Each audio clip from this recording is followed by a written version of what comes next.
Welcome to Ramnath recipes. இன்றைக்கி நம்ம ராம்நாத் ரெசிபீஸில் சூப்பராக மணக்க ரொம்ப ஈஸியாக செய்யக்கூடிய பாசிப்பருப்பு பாயாசம் தான் செய்ய போகிறோம். இப்போ இந்த பாயாசம் எப்படி செய்கிறது நாம் இப்போ பார்க்கலாம் வாங்க. இப்போ இந்த பாயாசம் செய்கிறதுக்கு 1 கப் பாசிப்பருப்பு எடுத்திருக்கேன். இப்போ இந்த பருப்பை ஒரு பாத்திரத்தில் சேர்த்துட்டு லைட்டாக வறுத்து எடுத்துக்கலாம். அதாவது பருப்போட வாசனை வர வறுத்து எடுத்துக்கோங்க. அப்போ தான் பாயாசம் நல்லா கலர்ஃபுல்லாக கிடைக்கும்.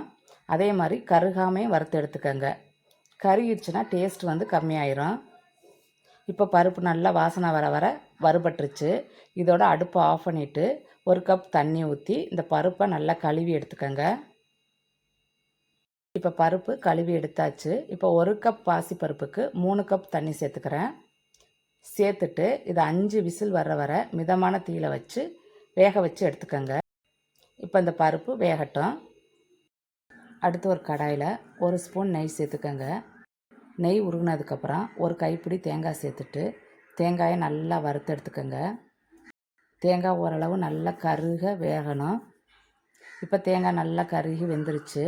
இந்த டைமில் ஒரு கைப்பிடி முந்திரி பருப்பு சேர்த்துக்கோங்க. முந்திரி பருப்பையும் நல்லா வறுத்து எடுத்துக்கோங்க.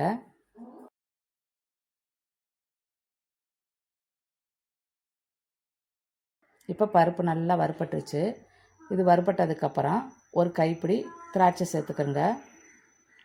சேர்த்துட்டு இது நல்லா பலூன் மாதிரி ஊதி வர வறுத்து எடுத்துக்கோங்க. இப்போ முந்திரி திராட்சை எல்லாமே நல்லா வறுபட்டுருச்சு. இப்போ இதை வேற ஒரு பாத்திரத்துக்கு மாற்றி எடுத்துக்குவோம்.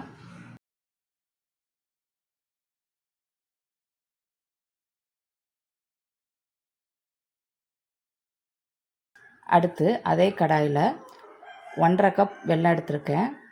கூடவே 1/2 கப் தண்ணி சேர்த்துக்கோங்க. சேர்த்துட்டு இந்த வெல்லம் கரையிற அளவுக்கு கொதிக்க வச்சு எடுத்துக்கோங்க.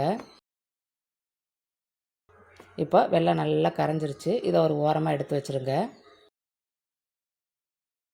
அடுத்து நம்ம வேக வச்ச பருப்பை பார்க்கலாம். பருப்பு நல்லா குலைவாக வெந்து வந்திருக்கு.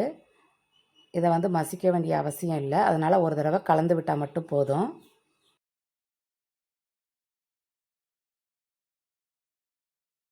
இப்போ இதை கலந்து விட்டாச்சு. இது கலந்து விட்டதுக்கப்புறம் நம்ம காய்ச்சி எடுத்து வச்சுருக்க வெல்லத்தை வடிகட்டி சேர்த்துக்கோங்க. வடிகட்டி சேர்த்துட்டு பருப்பும் வெல்லமும் நல்லா மிக்ஸ் ஆகிற அளவுக்கு ஒரு தடவை நல்லா கலந்து விட்டுக்கோங்க. உங்களுக்கு இனிப்பு அதிகமாக வேணும், நல்லா ஸ்வீட் சாப்பிட்றவங்களாக இருந்தால் எக்ஸ்ட்ரா ஒரு 1/2 கப் வெல்லம் சேர்த்துக்கோங்க. நான் மீடியமாக தான் வெல்லம் சேர்த்துருக்கேன். இப்போ இதை கலந்து விட்டதுக்கப்புறம் நான் 200 ml பால் சேர்த்துக்கிறேன். காய்ச்சின பால் தான் சேர்த்துருக்கேன். சேர்த்துட்டு திரும்ப ஒரு தடவை கலந்து விட்டுருங்க. அடுப்பு லோ ஃப்ளேம்லேயே இருக்கட்டும்.